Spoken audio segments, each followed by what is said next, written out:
Vale. Bueno, pues ya estamos otra vez de nuevo en vivo.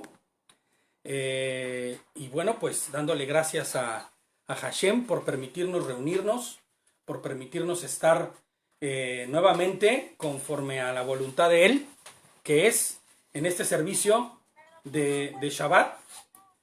Esperen un momentito porque estoy escuchando a nuestros hermanos que están todos en el, ¿cómo se llama? En el Skype. Entonces, no se me escucha, dicen que no se me escucha por el YouTube. ¿Ahí se escucha mejor? Pues hay que subir el volumen, yo creo. Nada, no se oye nada. A ver, checa por favor, nena, que si se oye ahí. Esperen un momentito. Vamos a ver qué pasa. Pues sí se oye normalmente, fíjate que sí se oye. Este. Vale, vale. Lo que pasa es que no se oye por Skype, pero sí por el Face. Entonces, no sé por qué no me deja poner por el... Ya, ahora sí, perfecto. Bueno, es que iglesia hermosa que nos está mirando, nos estamos haciendo iglesia por Skype y toda la iglesia está escuchando y reunido con nosotros en este momento, pero no había puesto yo en orden el Skype para que escucharan todo. Pero bueno, ahora sí ya estamos listos, ¿vale? Entonces vamos a empezar con nuestro servicio de Shabbat. Y en este servicio de Shabbat, espérenme un segundo, porque ya, perfecto. Ahora sí. Bueno, pues vamos a empezar con nuestro servicio de Shabbat. Vamos a seguir haciendo iglesia como hemos ido y haciendo desde hace ya mucho tiempo. Y aún en el confinamiento y dentro de nuestras casas, continuamos y seguimos siendo iglesia, ¿no? Entonces, bueno, antes que nada quisiera, pues sí, saludar a todos los hermanos que están lejos, a todos los que están en sus países, eh, los que están en Argentina, ¿no? Los que están en Perú, mi suegro, que siempre nos está mirando y que con tanto cariño pues lo recordamos, a mi madre, a toda la gente que está en México, a toda la gente que está en Bolivia. Ayer se conectaba a Pepe Lucho y nos dio mucho gusto, de verdad, lo extrañamos un montón, la verdad, lo extrañamos muchísimo.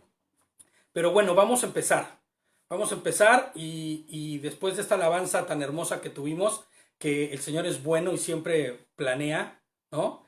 Las cosas que quiere que hagamos. Nuestra alabanza habla de lo que vamos a hablar hoy, ¿no?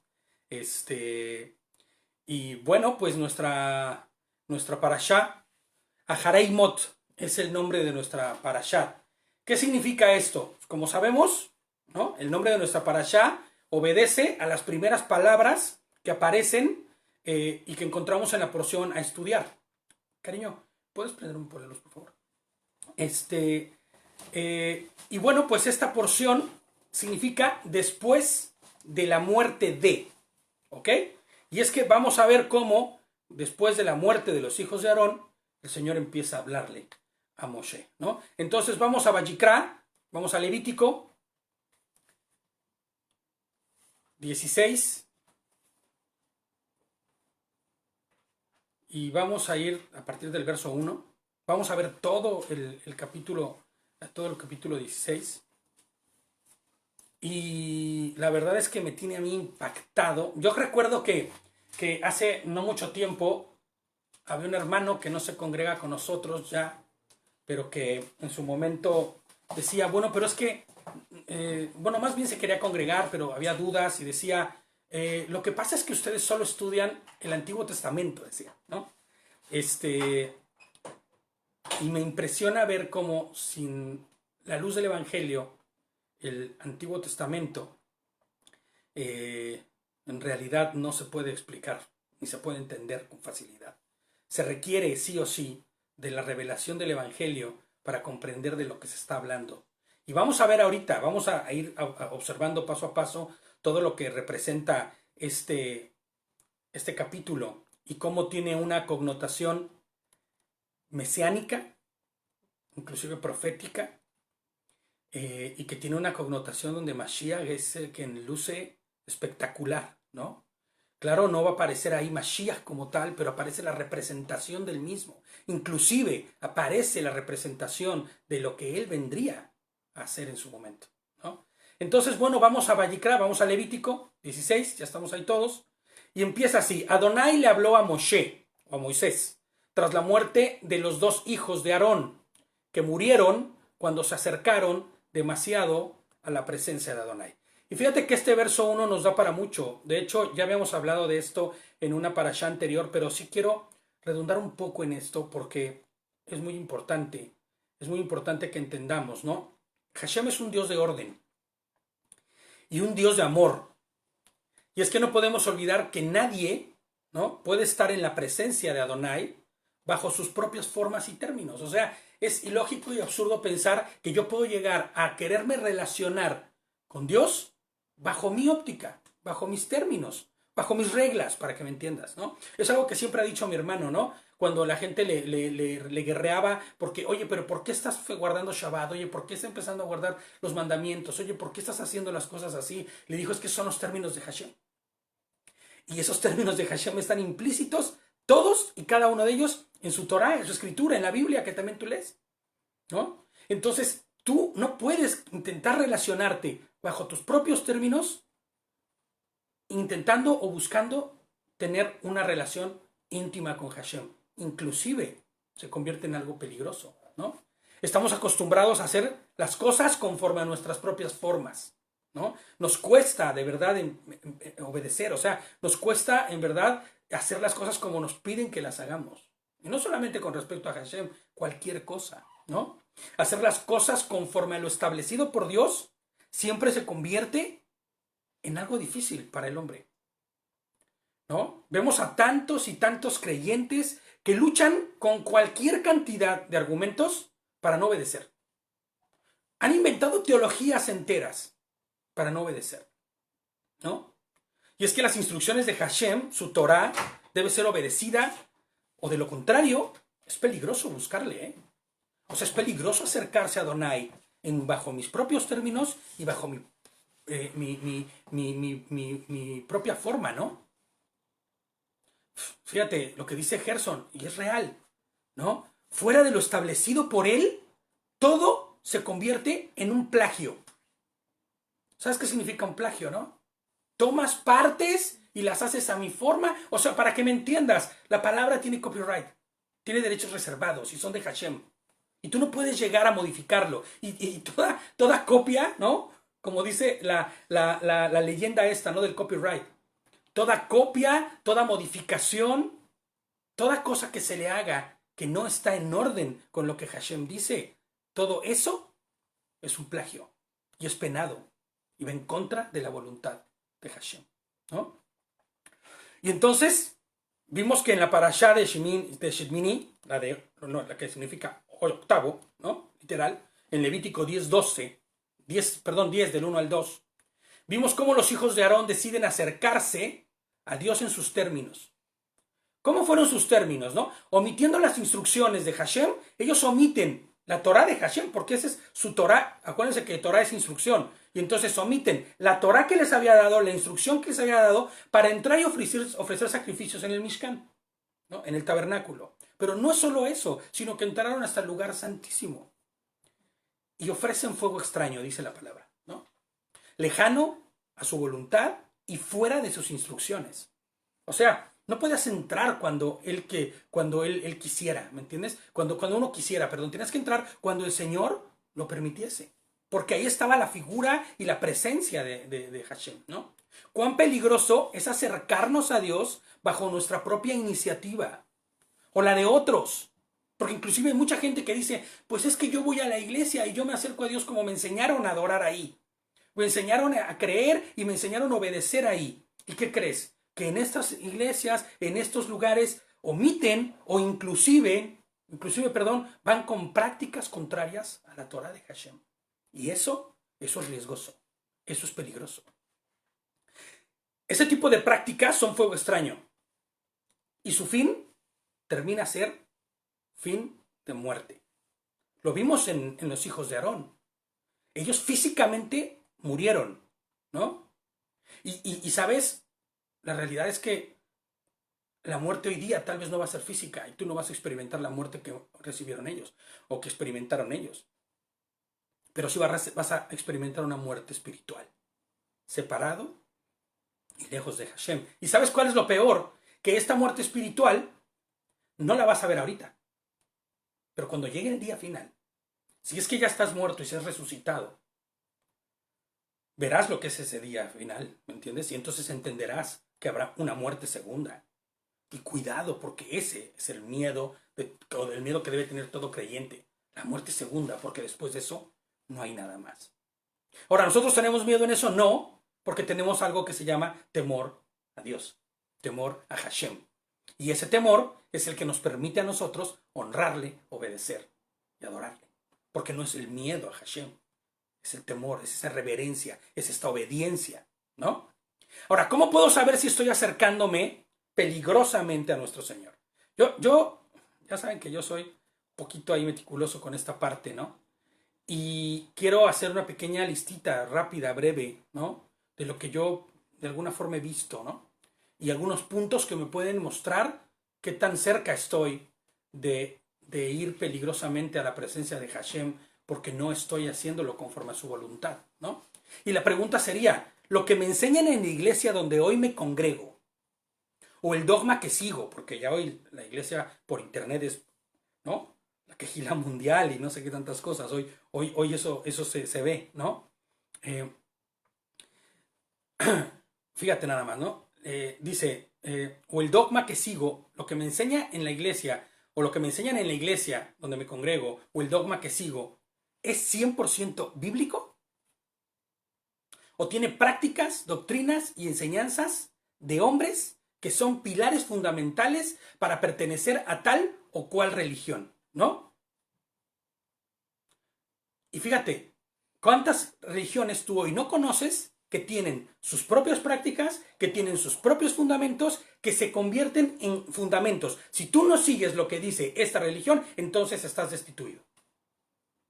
No sé, pienso en los bautistas.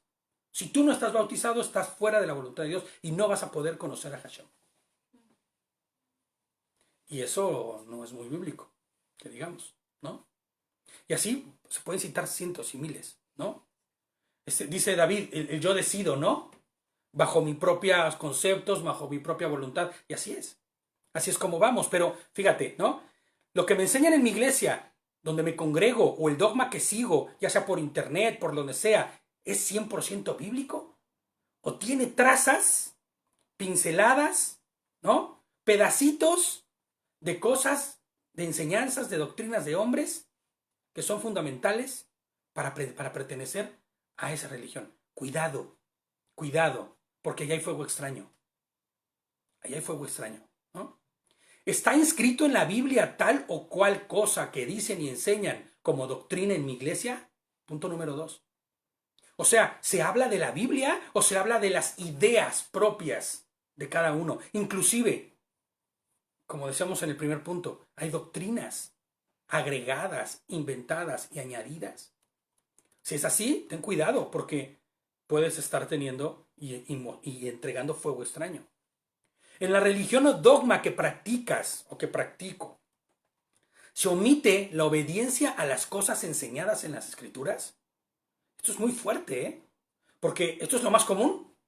Tú allá afuera encuentras, y no me refiero solamente a la iglesia evangélica, ¿no?, sino tú vas viendo la iglesia católica y vas viendo un montón de iglesias que omitieron mandamientos, fiestas, y lo más importante, y si no lo más importante, sí algo que es luz para darte cuenta, y es que omitieron el Shabbat, ¿no?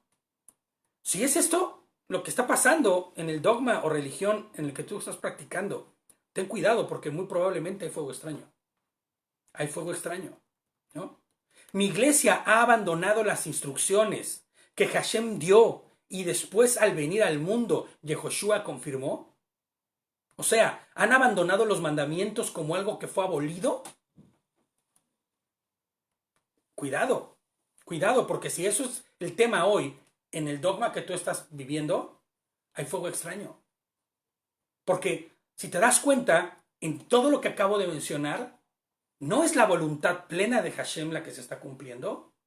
Y no solo eso, se han omitido partes fundamentales de la palabra. Cualquiera de estas prácticas y muchas otras más, que ya tú puedes ir empezando a analizar cuando vas viendo realmente lo que es aprender y estudiar conforme a su voluntad, ¿no? Son fuego extraño. Y tenemos la obligación y la necesidad de ir desmenuzando, como cuando el pescado vas desmenuzando, porque si te equivocas y te comes un pedazo sin desmenuzar, pues ¿sabes qué le va a pasar? Que vas a comerte una espina y muy probablemente puedas hasta morir por una espina, ¿no? Entonces, si no, tú no desmenuzas, ¿no? Hay un problema. Dice David que tanto lo omitido y lo que es peor aún, lo que se ha cambiado, ¿no? Se ha cambiado y se han quitado cosas completas, se le han añadido otras, es terrible, pero... Entonces, cerramos el paréntesis con este primer versículo que vemos y creo que es importante que analicemos esto, ¿no? Es importante que veamos esta pequeña lista, ¿no?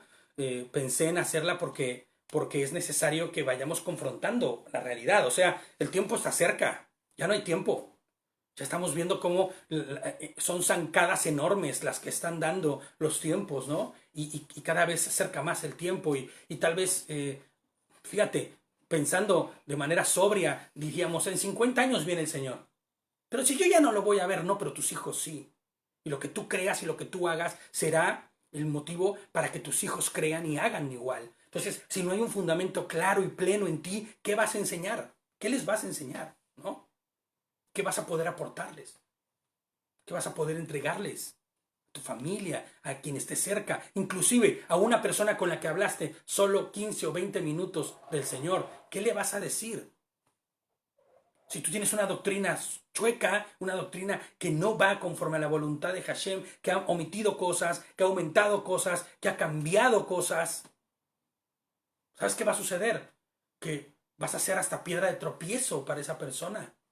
Qué duro y qué rudo es eso, pero es real. Puede ser hasta piedra de tropiezo para esas personas, ¿no? Fíjate, el verso 2 dice, vamos a meternos en el tema, ¿no? Adonai le dijo a Moshe, o Moisés, dile a tu hermano Aarón que no puede entrar cuando quiera al lugar santísimo, al lugar Kadoshim, ¿no? No puede entrar cuando él quiera al lugar Hakodesh, o sea, no puede entrar él cuando se le antoje, ¿no? Detrás de los... fíjate donde dice, detrás de la parojetz, que es esta cortina, que decía Eric que parojet es el nombre de esta cortina, pero no tiene traducción. No podría decirse cortina, pero pues la llamamos cortina porque es lo que nosotros traemos como eso que dividía, ¿no? Pero ese parojet que no puedes tú pasarlo, no puedes ir al otro lado de la cortina, ¿no? Frente al propiciatorio, dice, donde está la cubierta que hay sobre el arca, el lugar Hakodesh, el lugar santísimo. No vaya a ser que muera, ¿no? Porque yo aparezco en la nube sobre la cubierta en el propiciatorio. O sea, la presencia de Hashem ahí estaba, ¿no? Y entonces corría el riesgo de, si no había sido llamado y no había sido convocado, y aparecía en ese momento, pues morir igual que murieron sus hijos, ¿no? Les pongo yo aquí que es muy interesante cómo Hashem instruye a Aarón para entrar en orden, ¿no?, al lugar santísimo y no morir en el intento, porque eso fue lo que le pasó a sus hijos. De hecho, les instruye para entrar conforme a su voluntad, no cuando él diga, no cuando él quiera, sino una vez al año. O sea, de hecho la cita era una vez al año, ya vamos a ver ahorita, ¿no? En el día de Yom HaKippurim. Vamos a ir desglosándolo. Únicamente, dice el 3, únicamente así entrará Aarón al lugar santísimo, Hakodesh, con un toro de la manada para ofrenda del pecado. Y esta ofrenda, ¿se acuerdan cómo se llamaba? Era un hatatz, ¿no? Esta ofrenda que era para el pecado. Y un carnero para la ofrenda quemada, que será un holocausto, ¿se acuerdan? Un olá, ¿no? El holocausto era el quemado completamente, ¿no? No podemos olvidar u omitir, les pongo yo aquí, que cada una de las porciones de la Torah habla directamente de Mashiach. Y el paralelismo en esta porción, wow, es increíble. O sea, vas a volar de verdad, vas a flipar, como dicen aquí, ¿no? Es profético y increíblemente perfecto. Te voy a pedir que pongas mucha atención en cada detalle, porque está plagado de cosas interesantes, ¿no? Luz que nos da para poder mirar a Mashiach ahí, ¿no? Primero que nada debemos recordar lo que hemos venido diciendo en todas las parashas. Sin derramamiento de sangre no hay ¿qué? No hay remisión de pecados. Por eso Aarón tiene que entrar con sangre. Él tiene que llevar un holocausto, él tiene que llevar un animal para que se haga el corbán, ¿no? Ese sacrificio, ¿no?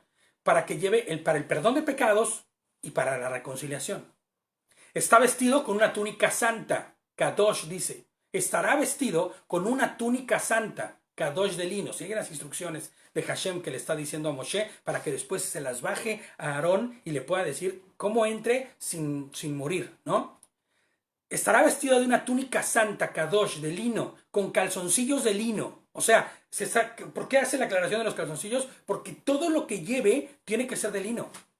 Todo tiene que ser de lino, ¿no? Pegados a su cuerpo. Y estará ceñido con un cinturón de lino blanco, también de lino. Y llevará una mitra, un turbante, ¿no? Que también será de lino. Esas son las vestiduras sagradas. Bañará su cuerpo con agua y entonces se las pondrá. O sea, que buscará limpiarse y purificarse.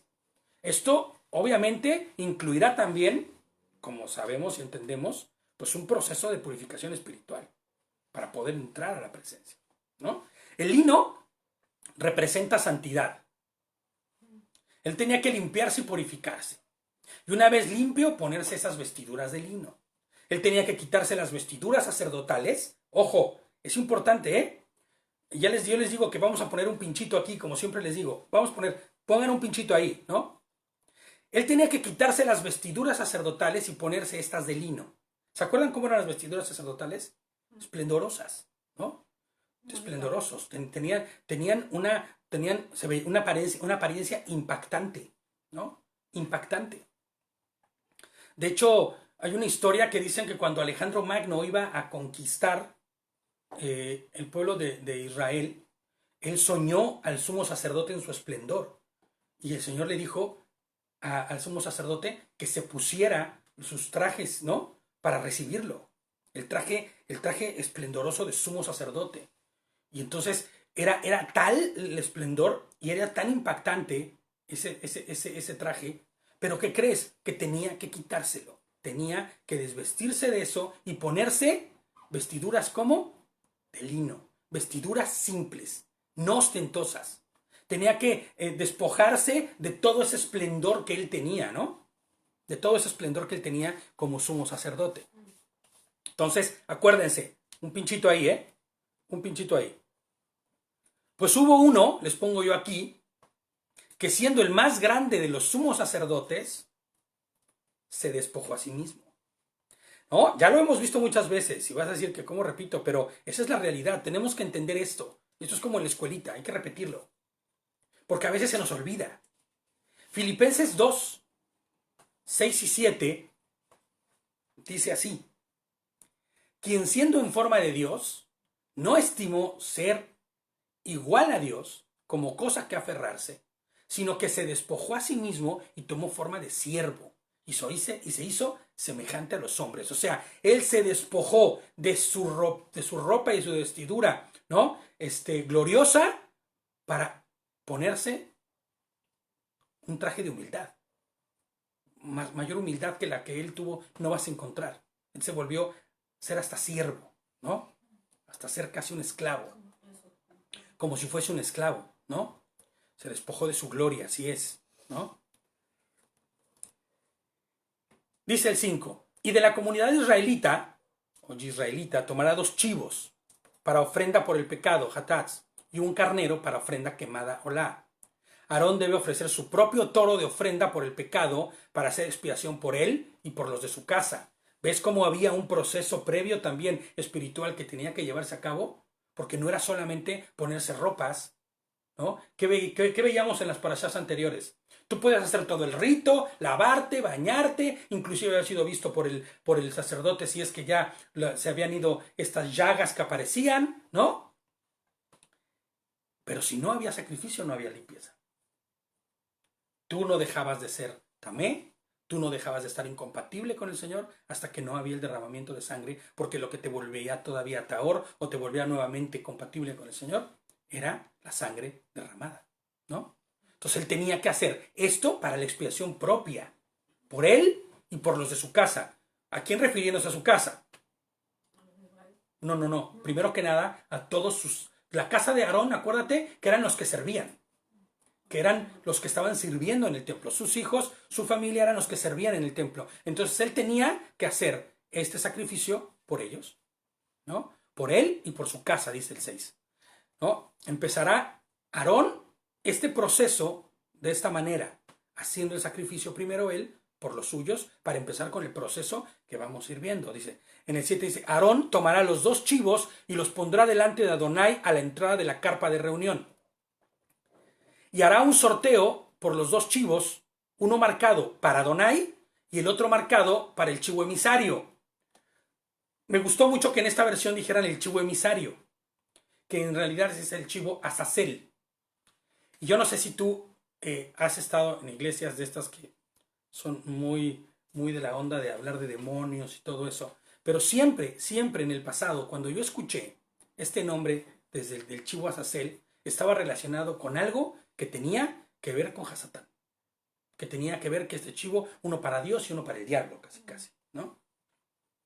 En la iglesia donde yo estaba, que tenía un ministerio de estos de expulsar y de quitar gente, quitarle los espíritus a la gente, se hablaba mucho de estas cosas, ¿no? Pero su traducción y significado no tiene nada que ver con eso. De hecho, hay doctrinas que creen específicamente eso, que el chivo Azazel es un chivo que se entregaba para Satanás, o sea, que se entregaba con los pecados para Satanás, ¿no? Y eso no es verdad. Azá significa cabra, ¿no? Y Azael significa que se va.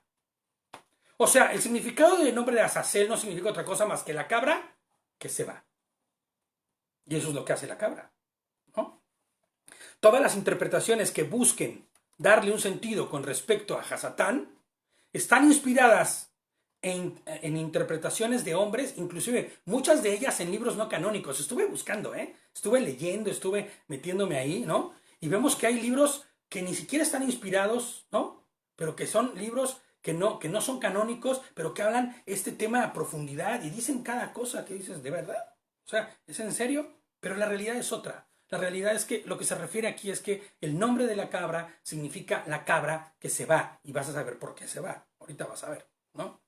Además, que como vamos a ver más adelante, no podrá tener relación ninguna con Hasatán, porque tiene relación 100% directo con Mashiach, ¿no? Sí es cierto, Miguel, lo que dice, ¿no? Los adventistas que dicen eso, que es Satanás. Y es lo que me está diciendo. También lo leí, ¿no? También lo leí. Entonces, pero en realidad lo que está diciendo, y vas a ver que tiene una relación directa con Mashiach. No podría tener una relación con Satanás. De ninguna forma. De ninguna forma, ¿no? Fíjate, el 9 dice, Aarón traerá el chivo designado por sorteo, porque lo que hacían es que ponían los 2 chivitos que estaban perfectos, uno a la derecha y uno a la izquierda, y hacían una especie de suertes. Y la que sacaba determinada cosa era el que era para, claro, esta suerte no era como al aire, se va, ¿no? Sino oraban, ¿no? Oraban a Adonai, ¿no? Para que él fuera quien determinara, y en las suertes, esta suerte cayera como Adonai quería que cayera. Y entonces, ¿qué pasaba? Que el que salía, este es para Hashem, y este es para esta es la que se va, ¿no? Esta es la que se va, al final, ¿no? Entonces, ya una vez que hacían el sorteo, ¿no? Una se iba para Adonai y la otra para Azazel, ¿no? Y lo presentaba como una ofrenda para el pecado, Hatatz. La que se quedaba para Adonai era sacrificada, ¿no? Mientras que el chivo designado por sorteo para emisario, o el Azazel, se dejará vivo delante de Adonai para hacer expiación con él y enviarlo al desierto como emisario. Y algo que decía Eric y que me dejó muy marcado es que por ningún motivo nosotros podemos pensar que este chivito era un corbán como estos, ¿no? O sea, un sacrificio como cualquier otro.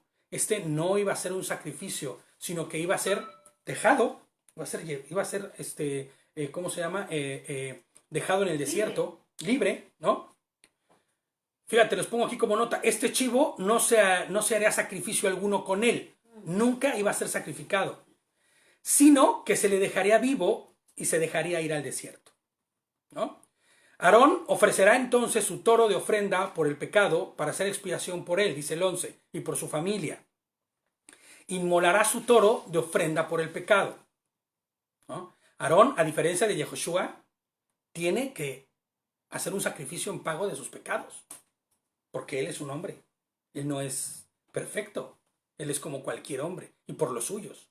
Yehoshua no. Yehoshua no tenía que hacer ningún sacrificio por él mismo, previo, porque él era santo y sin mancha. Él era Kadosh, ¿no? Y dice el 12, y tomará un incensario lleno de brasas encendidas, sacadas del altar delante de Adonai, y 2 puños de incienso aromático, finamente molido, y lo traerá delante de la cortina, dice, ¿no? Del parójet. Echará el incienso en el fuego delante de Adonai, de manera que la nube de incienso cubra la tapa, el propiciatorio, que está sobre el arca de la alianza, para que no muera, dice, ¿no? Porque si ahí en el propiciatorio era donde se manifestaba Hashem, ¿no? ¿Qué pasaba? Que tenía que haber este humo para que no fuese visible y no muriese el sumo sacerdote, ¿no? Ahora, hemos ya hablado antes y hemos dicho antes, ¿no? Dice Azazel, la cabra que se va o que se fue, así es, ¿no? Dice Gerson, ¿no? Entonces, este propiciatorio ya hemos visto antes. ¿Se acuerdan cuando vimos cómo se iba a construir el Mishkan y cómo se iba a construir todo lo que era el arca? ¿Se acuerdan qué era el propiciatorio? ¿No se acuerdan qué era el propiciatorio? Bueno, dijimos que el propiciatorio era Mashiach mismo. Era Jesucristo mismo, ¿no? Yehoshua mismo, es la interpretación, ¿no? Fíjate, esta nube tenía que cubrirlo todo, el lugar santísimo, ya que si se manifestaba la presencia misma de Adonai ahí, el sumo sacerdote estuviera en la presencia de Adonai, moriría. Entonces tenía que haber este humo, que no se viera, ¿no? Y entonces el propiciatorio es la figura de Mashiach. ¿Por qué no lo digo yo? ¿No? No lo invento yo. El propio Pablo lo dice en Romanos. Vamos a Romanos 3, al 25.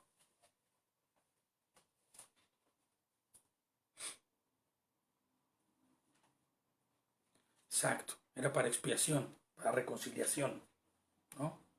Un olá. Entonces, fíjense lo que dice Romanos 3:25. A quien Dios puso como propiciatorio. Fíjate, ahí está, ¿no? Por medio de la fidelidad en su sangre, para manifestar su justicia a causa de haber pasado por alto en su paciencia los pecados pasados, ¿no?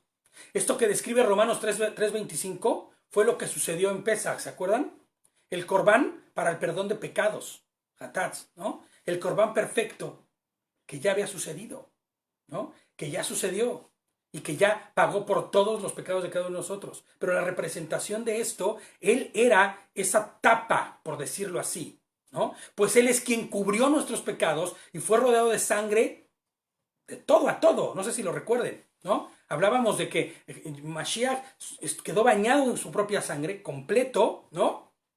Tal y como hacía en el propiciatorio el sacerdote, ¿no? Que bañaba 7 veces con la sangre. Entonces, Mashiach mismo era ese propiciatorio, ¿vale? Esa tapa que taparía y que cubriría la falta y nuestros pecados. Es ahí donde se derramaría la sangre de cada uno de los ¿cómo se llama? De los animales que morirían, que servirían como corbán. Fíjate lo que dice el 14. Tomará un poco de la sangre del toro y lo rociará con su dedo sobre el propiciatorio, por el lado oriental y por el frente de la cubierta. Rociará un poco de la sangre 7 veces, ¿no? Entonces inmolará el chivo del pueblo para ofrenda por el pecado, traerá su sangre detrás de los parójets, que es la cortina, y hará con su sangre como habrá hecho con la sangre del toro. La rociará sobre el propiciatorio. ¿Sobre quién? Sobre el propiciatorio, que es la representación de quién? De Mashiach. Así es, ¿no? Y el frente del mismo. Y les pongo yo como nota, así sucedió con Cristo. ¿Recuerdas? Cristo quedó cubierto de sangre mientras pagaba por todos y cada uno de los pecados ¿de qué? Del mundo entero, ¿no? Es como si hubiesen rociado 7 veces sangre sobre Mashiach. ¿Se acuerdan lo que significa el 7? ¿No? Representa todo lo que es este mundo. Y entonces representa el principio y el fin de lo que es este mundo. Y ¿sabes? El sacrificio de Mashiach, cuando se complete y se concrete, ¿no? En su segunda venida habrá el final de todo lo que se conoce como este mundo, ¿no? Y será el inicio y el principio ¿de qué? De la eternidad, ¿no?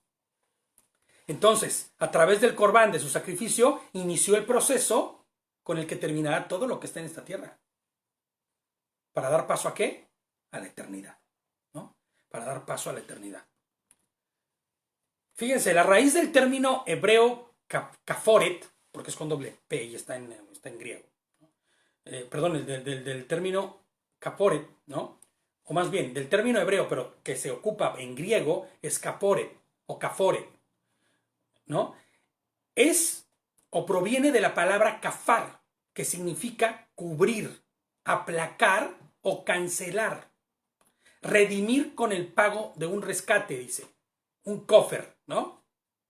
De la que también deriva Kippur, que significa expiación, ¿no? Mashiach fue el kofer, el pago del rescate de cada nefesh, de cada vida y de cada espíritu que hay en esta tierra, ¿no? Él fue el caporet, él es el que se representaba en el arca como la tapa, ¿no? Y perdón que sea tan repetitivo, pero tiene que quedar claro, ¿no? Tiene que quedar claro y entender que se está hablando de Mashiach en esta porción, que se está hablando y que es una sombra de cosas por venir y que es una figura o una proyección de lo que sería después el sacrificio en la cruz. El propiciatorio, ¿no? Él cubrió en su muerte toda la gama, toda la infinidad de pecados. El 16 dice, así purificará el santuario de las inmundicias y transgresiones de los israelitas, por todos sus pecados, y hará lo mismo por la carpa de reunión que mora con ellos en medio de las inmundicias. El único sacrificio, les pongo yo aquí, o propiciación que puede ser aceptable a Dios y que puede reconciliar al hombre con él, tenía que ser hecho ¿por quién? Por él mismo, ¿no?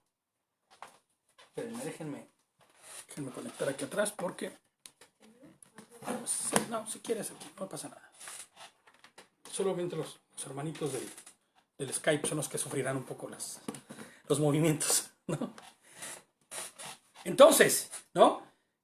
Nadie podía hacer algo que fuera suficiente o que pueda ser aceptable para Dios para poder reconciliar al hombre con él. Él tenía que hacer la obra. Esta obra tenía que ser hecha ¿por quién? Por Dios mismo. Es por eso que año con año el sumo sacerdote tenía que entrar, el Cohen Hagadol tenía que entrar y hacer los holocaustos y sacrificios una y otra vez, ¿no? Durante todo el tiempo, hasta la venida de Mashiach, tenía que hacerse todos los días. Bueno, todos los días que eran listos para eso, ¿no? Que en este caso era Yom HaKippurim. Pero sí hacían los holocaustos todos los días también. Porque hacían la ofrenda por el pecado, la ofrenda por la reconciliación, ¿no? Pero en el lugar santísimo entraba una sola vez al año, este Cohen, ¿no? Hagadol. Por eso Hashem se hizo hombre para hacer ese Cohen Hagadol, ¿no? El sumo sacerdote perfecto en la figura de Cristo, para ejecutar el sacrificio perfecto, siendo el mismo el Cordero perfecto y siendo el mismo el lugar santísimo, perfecto, en sí mismo, ¿no? Fíjate lo que dice Mateo 27, 50 al 51. Mateo 27, 50, 51. Pero Yehoshua clamó otra vez en alta voz y entregó el Espíritu. En ese momento, el velo del templo, el parójet, ¿qué le pasó? ¿Se acuerdan? Se desgarró en dos. Así es, de arriba abajo, ¿no? La tierra tembló y las rocas se partieron, dice Mateo 27, 51. Mostrándose así que el hombre jamás podría buscar justificarse delante de Hashem nuevamente, a través de ningún corbán, a través de ningún sacrificio. Pues él ya había hecho el sacrificio perfecto, ¿no? Ya lo había consumado. Por eso es que cuando Él está en la cruz dice consumado es. Porque Él ya pagó el sacrificio perfecto. Él ya hizo la obra completa y entera, ¿no? El principio de esta obra de redención que dará paso a su segunda venida, cuando entonces sí seamos transformados, ¿no? Fíjate, no me quiero adelantar. El 17 dice, cuando entre a hacer expiación en el santuario, nadie más podrá estar en la carpa de reunión hasta que Él salga, cuando haya hecho expiación por sí mismo y por su familia y por toda la congregación de Israel. El acto de la propiciación siempre se refiere a la obra de Dios y no a los sacrificios y a las ofrendas dadas por los hombres. Eso no viene ahí, es un comentario mío. La razón de esto es que el hombre es totalmente incapaz de satisfacer la justicia de Dios. Completamente incapaz de satisfacer la justicia de Dios, ¿no? El pago de estos pecados era temporal y por ende no era perfecto. ¿Puedes revisar que esté bien el Face, amor? ¿Que se esté viendo bien? Porque dice Gerson que se paró. Bien, muy bien, ¿no? Entonces, fíjate, el pago de estos pecados era temporal, hecho por los hombres. No era perfecto como fue el de Mashiach, ¿no? Dice el 18, saldrá al altar que está delante de Adonai y lo purificará. Tomará un poco de la sangre del toro y del chivo y la aplicará a los 4 cuernos del altar. Que se acuerdan que no eran cuernos, que eran rayos como de luz, ¿se acuerdan? Que representaban rayos de luz, en realidad. Y el resto de la sangre lo rociará sobre el mismo con su dedo 7 veces. Así lo purificará de las inmundicias de los israelitas y los consagrará. Este es el día de expiación de los pecados del pueblo, les pongo yo aquí. Este es el día que los judíos llaman el día del perdón, Yom HaKippurim, ¿no? Este es el día que ellos festejaban y guardaban, y nosotros también guardamos, ¿no? Y es por eso que nosotros festejamos también este Moadim, esta cita divina, esta fecha, porque es un mandamiento de Dios guardarlo, ¿no? Y vas a ver ahorita que lo que dice, porque es un mandamiento, ¿no? Entonces, para el pueblo judío, este era el día del perdón. También no es para nosotros, pero de una manera como la representación de lo que era, porque el perdón ya sucedió, ¿no? Porque Mashiach, ¿no? Si se acuerdan, vendrá el sonar de la final trompeta, ¿no? Y hará juicio y redención. Y entonces empieza la segunda parte de este proceso que se inició en Pesaj, que es la segunda venida del Señor. Fíjate, Daniel 12, 2 y 3, si quieres, o quieren ayudarme los que están aquí. Daniel 12, 2 al 3. Bueno, 2 y 3. 12 y 3. No, 12, verso 2 y 3. Capítulo 12, verso 2 y 3. ¿Leo? Sí, por favor, fuerte, fuerte. Y muchos de los que duermen en el polvo de la tierra serán despertados, unos para vida eterna y otros para vergüenza y eterno horror. Los entendidos resplandecerán con el resplandor del firmamento, y los que enseñan justicia a la multitud como las estrellas por toda la eternidad. Fíjate lo que está diciendo, ¿no? Que ese día los que duermen serán despertados, ¿no? Pero despertarán ¿para qué? Unos para vida eterna y otros para vergüenza, ¿no? Fíjate, hoy nosotros podemos estar en paz con Hashem porque hemos entendido y guardamos y cuidamos y entendemos no solo porque guardamos los mandamientos, Ojo, no nos confundamos. Hoy nuestra confianza y nuestra entera paz está en Mashiach. Porque aunque nosotros guardáramos todos los mandamientos, si no creyéramos que Mashiach es Dios y que murió en la cruz y resucitó para el perdón de todos y cada una de las faltas, nada valdría, nada serviría. Mateo 25, 31 al 32. Lo leo yo, dice. Mateo 25, 31 al 32. Cuando el Hijo del Hombre venga en su gloria y todos los mensajeros con él, entonces se sentará en su trono glorioso y reunirá delante de él todas las naciones. Él separará los unos de los otros, como cuando el pastor separa las ovejas de las cabras. Y no sé si tú lo sepas, pero las cabras son animales sumamente voluntariosos, que no se dejan pastorear y que no obedecen. Son animales que hacen su voluntad, por decirlo así, ¿no? Entonces, en representación a eso, dice que en ese día de juicio, ese día en el que el Señor venga, Dice, ¿no? Cuando el Hijo del Hombre venga en su gloria y todos los mensajeros con él, todos los malajim, todos los ángeles, entonces se sentarán en su trono glorioso, dice, y reunirá delante de él a todas las naciones. ¿Te imaginas esto? Va a haber un juicio en todas las naciones, ¿no? Él separará los unos de los otros, como cuando el pastor separa las ovejas de las cabras. No sé si tú lo sepas, ¿no? Pero ese tiempo va a suceder. Y sin importar lo que uno piense y sin importar lo que a uno le parezca, eso va a pasar. ¿Por qué lo sé? Porque si se cumplió a la perfección la fiesta de Pesaj, ¿no? La fiesta de Shavuot, ¿no? Entonces, fíjate, el 20 dice, cuando haya terminado de purificar el santuario, la carpa de reunión y el altar traerán el chivo azazel, el chivo vivo. Sí se ve normal, ¿verdad, cariño? En el Face, porque vi que dejaron ya de comentar. No está frenado, ¿no? No está como parado, ¿no? Dice, cuando haya terminado de purificar el santuario, la carpa de reunión y el altar traerán el chivo vivo, el chivo azazel, el que será enviado.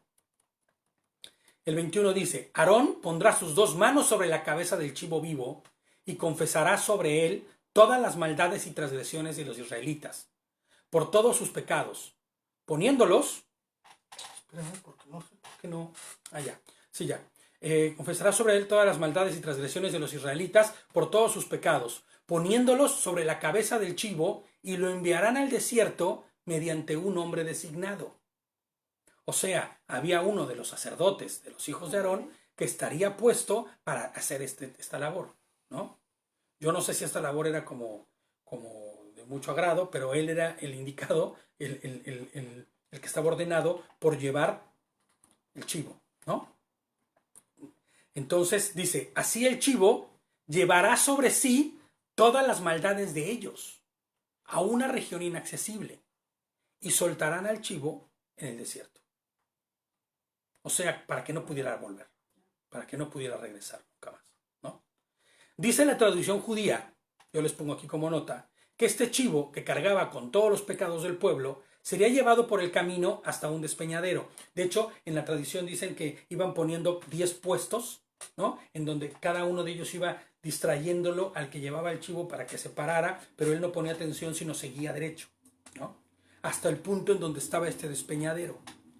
Y llegado ahí, el sacerdote encargado de llevar al chivo lo empujaba al chivito, ¿no? Y el chivo caía haciéndose pedazos violentamente.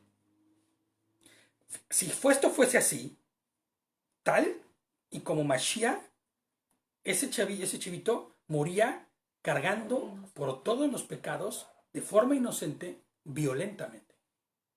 Tal y como Mashiach fue, ¿no? La escritura no dice exactamente que lo llevarán a un acantilado y lo despeñarán, ¿no? Pero si esto que dice la tradición judía es así, pues también coincide y va perfecto con de la mano de pensar en el sacrificio de Mashiach, ¿no? Este chivo azazel tiene un paralelo, y eso me encanta, porque tiene un paralelo con esa ave que se dejaba en libertad salpicada de sangre, ¿se acuerdan? ¿Se acuerdan que había 2 aves, no?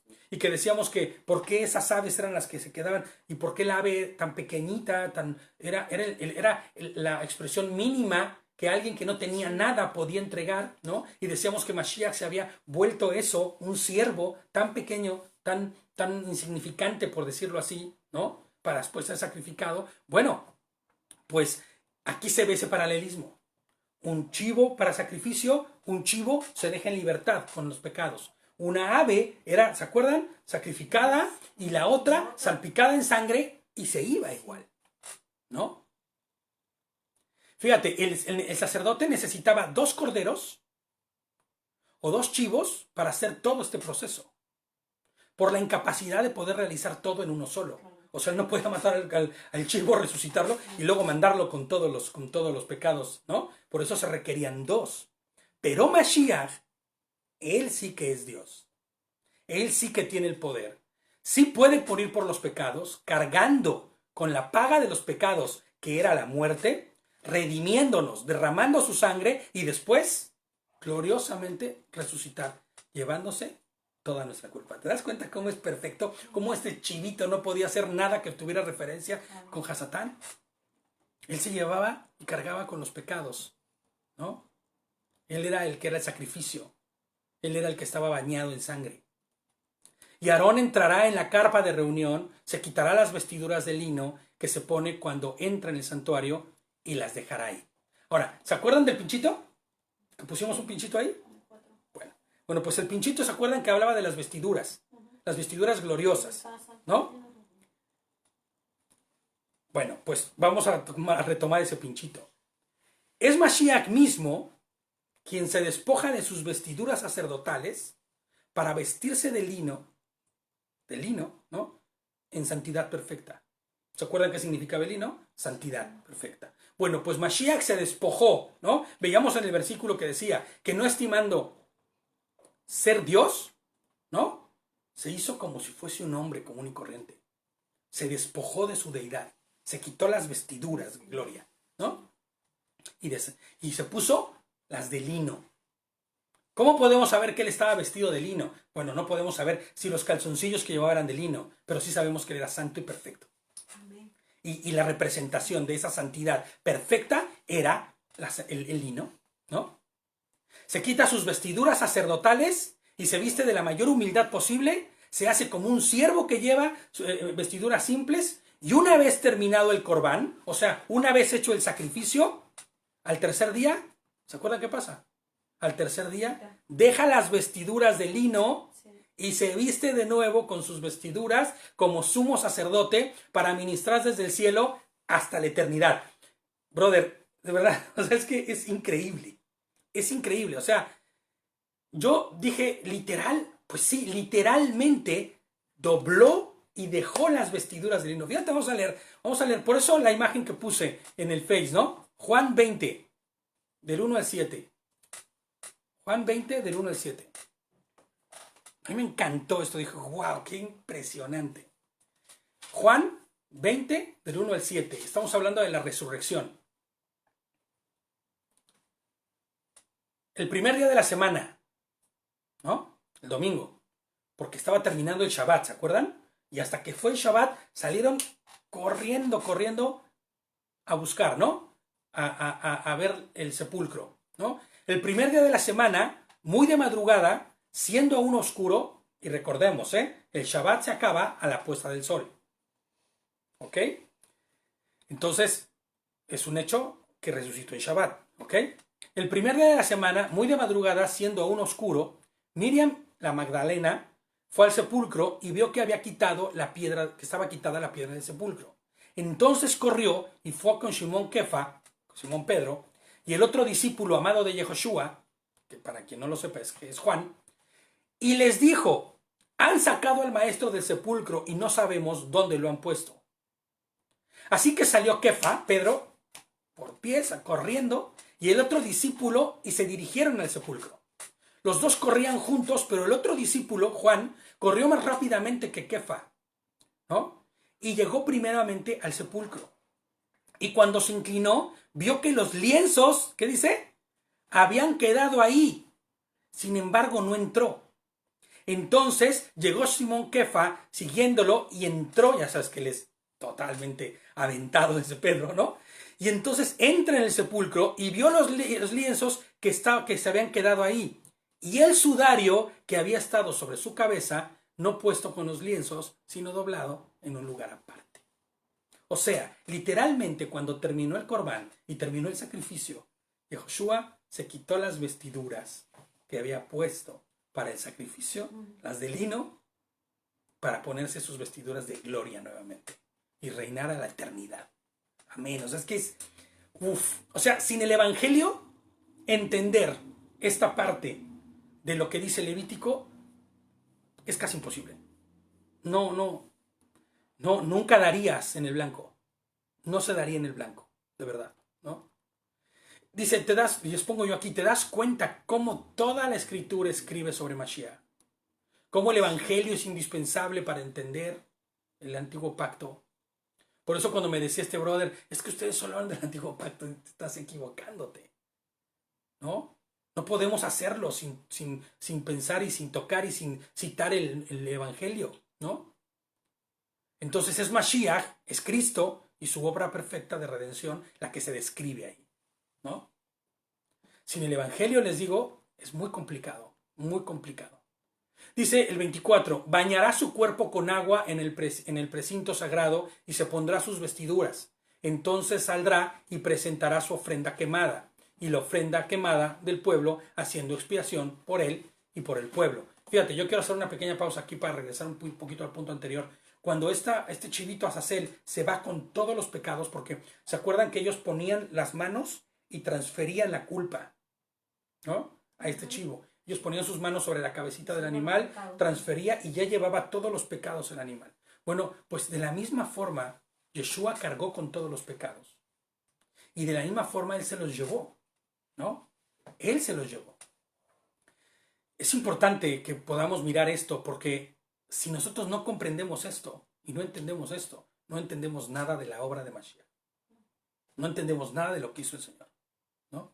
Y ya entendiendo esto, cuando miramos y llegamos a la fiesta de Yom HaKippurim, nuestra alegría, ¿no? Nuestra alegría es completa porque entendemos de qué estamos hablando.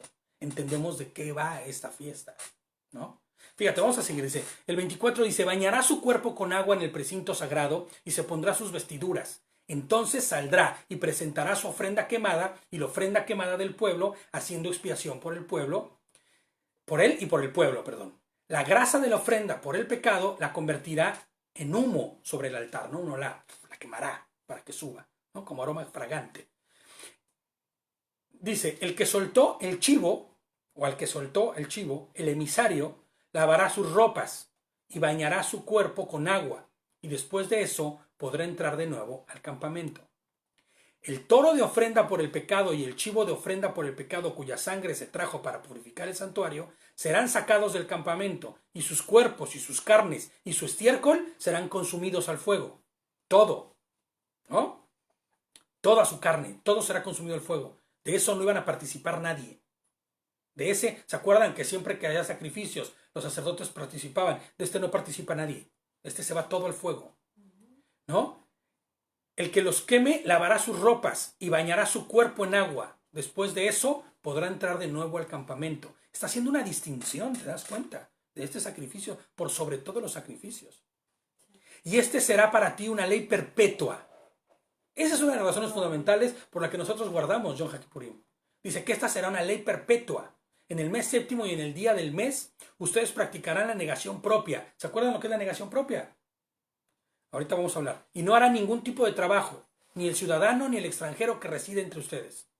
Porque en este día será expiación para ustedes, para limpiarlos de todos sus pecados. Ustedes quedarán limpios delante de Adonai, ¿no?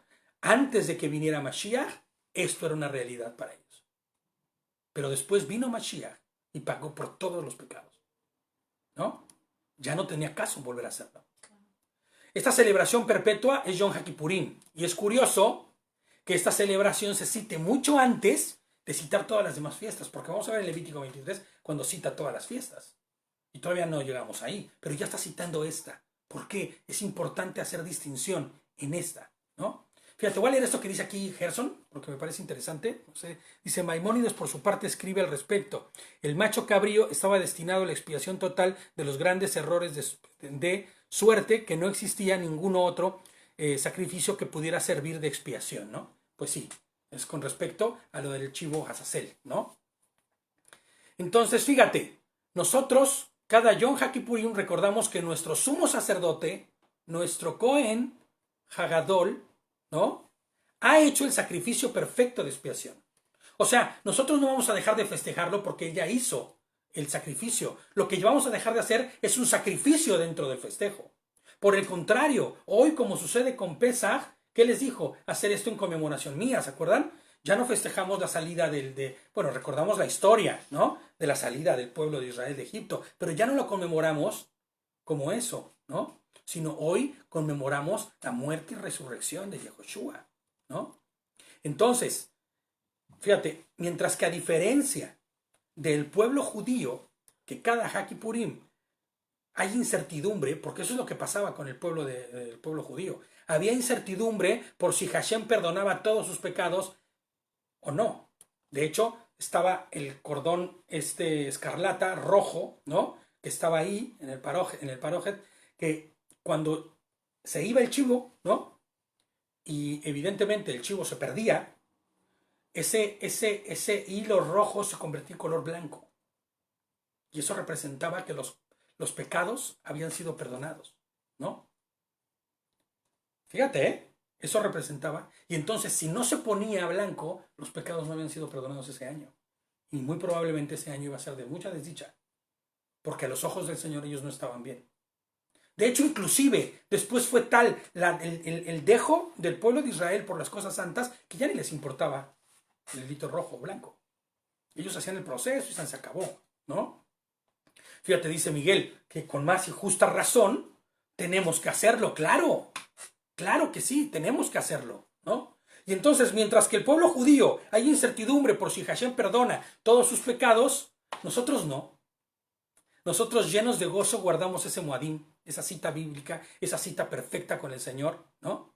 Ese Shabbatón, ese tiempo perfecto, sabiendo que nuestro Señor Yehoshua HaMashiach nos ha librado de la condición del pecado y de estar destituidos de su presencia. O sea, te das cuenta la incertidumbre del pueblo judío y la certidumbre nuestra. Es Mashiach indispensable para tener certidumbre con respecto a las cosas del Señor, ¿no? Será un Shabbat de completo reposo para ustedes. Practicarán la negación propia. Es una ley perpetua. Ese día hacemos un ayuno completo, ¿se acuerdan? Para los que lo hemos hecho ya más de un año, es algo muy interesante, ¿no? Es algo muy interesante. Las primeras veces cuesta, pero después te vas encontrando y vas haciendo una introspección, ¿no? Fíjate, ese día hacemos un ayuno completo. Negamos la satisfacción de nuestros cuerpos, ¿no? No buscando que Dios mire nuestra condición desfavorecida por el hambre y la sed, ¿no? Ahí vamos con nuestras caras tristes. No, sino en obediencia, pues Él ordenado, con sumo gozo, entendiendo por qué lo estamos haciendo, ¿no? El sacerdote que haya sido ungido y ordenado para servir de sacerdote en lugar de su padre, hará expiación. Se pondrá las vestiduras de lino, las vestiduras sagradas. Purificará el santuario interior, purificará la carpa de reunión y el altar, y hará expiación por los sacerdotes y por toda la gente de la congregación. Este será para ustedes una ley perpetua, para hacer expiación por los israelitas, por todos sus pecados, una vez al año. Y Moshe hizo como lo había mandado Adonai. Bueno, pues ya casi terminamos, ¿no? Ya hemos dicho muchas veces antes que Dios nos enseña de formas didácticas, tal y como aprenden los niños. De hecho, por eso dice Él, ¿no? Que seamos como niños. Él nos insta a ser como niños, que entendamos de prácticas, ¿no? Yom HaKippurim es el recordatorio constante de que nuestras obras son imperfectas. Y no podrá satisfacer la justicia de Hashem. Ningún sumo sacerdote, nadie podría satisfacer la obra completa, ¿no? La justicia de Hashem. Ningún sumo sacerdote podría hacer lo que Yehoshua hizo una sola vez y para siempre. Porque Dios no se agrada de la condición caída del hombre. Es algo muy importante. Dios no se agrada de la condición caída del hombre y por eso no nos dejó así, perpetuamente haciendo sacrificios una y otra vez. No.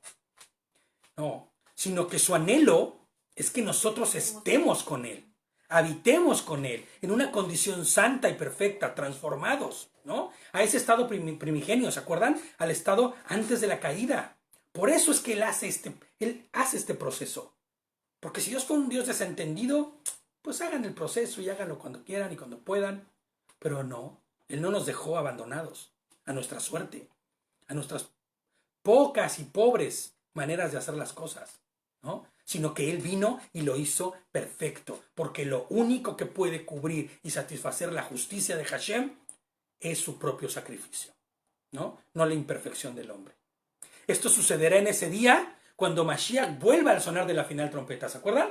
Yom Truah, ¿no? Y es Yom HaKippurim, ¿no? Que nos redima que redima este cuerpo corrupto. En Yom Truah suena la trompeta, Yom HaKippurim viene, hace este juicio del que habla, nos redime de este cuerpo corrupto, ¿por uno qué? un incorruptible, ¿no? Y habitará entre nosotros en el milenio, Sukkot. Ya hemos hablado varias veces de esto. Y qué glorioso, de verdad, es poder decir que este es el día del Señor. Eso es lo que se le conoce como el día del Señor, ¿no? Pues bueno, mis hermanos, hasta aquí vamos a dejar el estudio de esta parashot, ¿no? Y de Shabbat en Shabbat y de año con año.